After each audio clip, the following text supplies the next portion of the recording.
আধুনিক ব্যস্ত জীবনে কিভাবে পিতামাতার হক আদায় করা সম্ভব, এক ভাই প্রশ্ন করেছেন।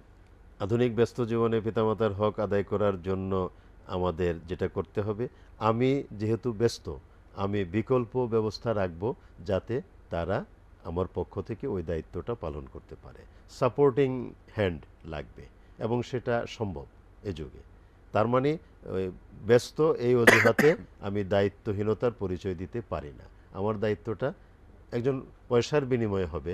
আমি 20,000 টাকা দিয়া একটা লোক তার জন্য রাইট। রেখে দিলাম। আমি যেহেতু পারছি না, ওই লোকটা তাকে সঙ্গ দেবে, তার টুকিটাকি যেটা প্রয়োজন হয় ওই কাজটা করে দেবে, তার খাবার দাবারগুলো এনে দেবে, প্রয়োজন বোধে খাইয়ে দেবে।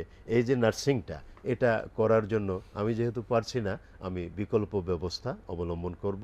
আমার যেহেতু ক্যাপাবিলিটি আছে, এটা করা উচিত। সন্তান না পারলে তার স্ত্রী করবে, সন্তানের হুম, ওয়াইফ করবে, হ্যাঁ, ওয়াইফও না পারলে তখন কাজের লোক বিকল্প ব্যবস্থা, বিকল্প হ্যাঁ। ব্যবস্থা করা যাবে, এখানে যেটা আবার বাবা মা ইজি একটা ফিল করতে হবে। একটা ফিকহি ব্যাপার আছে।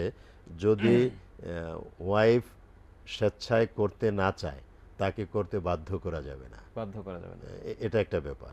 তো ভালো ওয়াইফ কখনো ওই হাজবেন্ড কি বললো না বললো এর উপরে হিসাব করে বসে থাকবে না। ভালো ওয়াইফ মানে বরং হাজবেন্ডকে এটাই বলবে, তুমি এটা করো, আমি এটা করি।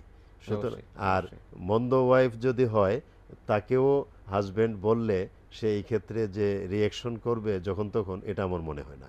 তবে যদি এরকম যদি হয় রিয়াকশন করে, তাহলে হাজবেন্ড তাকে এটা যেহেতু সে করছে না, তাকে বাধ্য না করে তার বিকল্প অন্য লোকের মাধ্যমে এই ব্যবস্থাটা করে দেবেন। করে দেবে।